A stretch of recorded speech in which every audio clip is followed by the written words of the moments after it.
Where the Rose is Sown, I'll do Stuart's parts in one clip and then I'll do Bruce's in another, otherwise we'll hear for quite a long time. Guitar sound wise, it's the Yamaha SG2000. Fender Showman set up for quite a dirty sound. It's a 1x12 combo, so it's got a very mid-range sound anyway. I'll only have a delay effect on this one, and that's from the delay in the bottom of there. There is another delay, but that's for the cleanup, which I'm not using. That breathing sound you hear, that's just the noise gate in the rack, because this stuff's pretty noisy, and it's all in front of the amp as well. So the distortions all coming from the amp. There are no pedals or anything like that. But because this old 80s technology is quite noisy, you need that noise gate, because without it you'd have this going on all the time. So that just helps cut that out. So Stuart's part on the intro, I'm not going to name all the frets. As I said, we'll be here for about a whole evening trying to do this. So I'm just going to show them very close up and slowed down.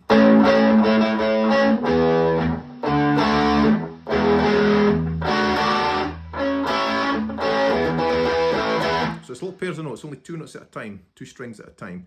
Quite a lot of open strings, fretted strings, but also little chords.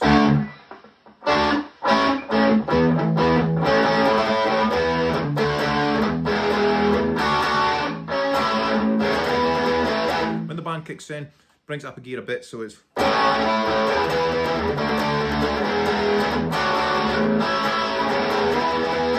a bit more galloping with pick or pick rolling going on there. So that's the intro. Once it gets to the verse, it's just little sets of 2 notes across 2 strings, but this time it's a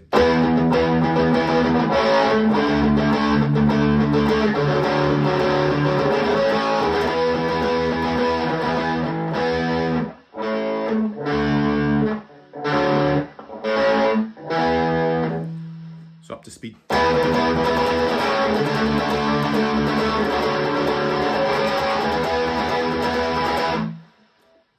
And it goes up through that quite a few times on the verse, and it's the same part repeated. And then for the pre-chorus, a little bit different.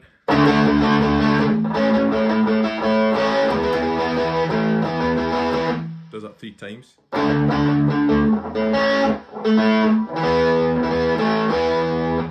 But the last time it's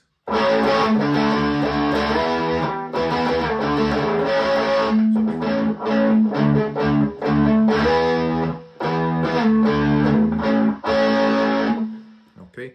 Now for the solo, you'll see I'm step on something. That's to get some delay and so on for the solo. This is quite tricky. There's a few jumps around and a couple of bits that are quite tricky to get crammed into the time available. So I'll go through it without the delay slowly to start with.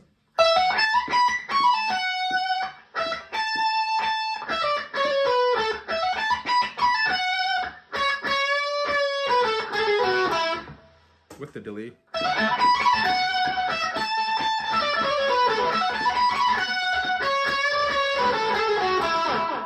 The bits you need to look out for are try and really emphasise that note because it's easy to miss it. Try and get a little bit of a bright one there, you've not got a lot of time, and here again.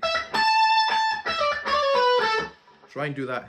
You might just get enough time to. Said there's not a lot of time to get that done.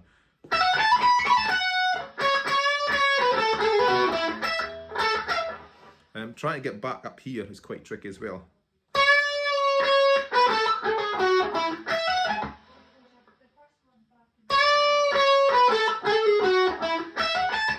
So you need to watch. You've got that jump to make. Your first finger jumping a string and jumping a few frets as well.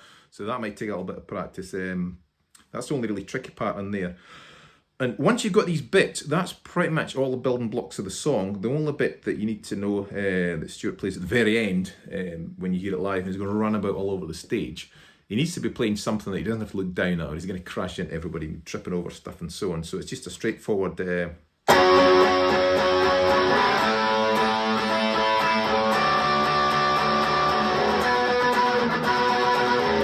That's the closest I can see. Of course, he's run about the stage, so I can't really see exactly what he's playing.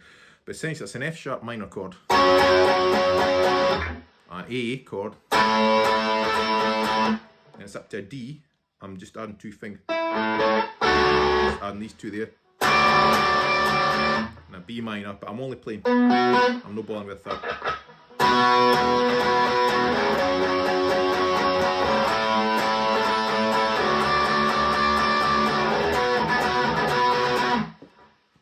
And that's pretty much all of it. The only bit you need to hear at the very end is after he's played the high lick a couple of times, he ends the song with, or he goes. You'll hear different versions of it, but just to finish off the song there.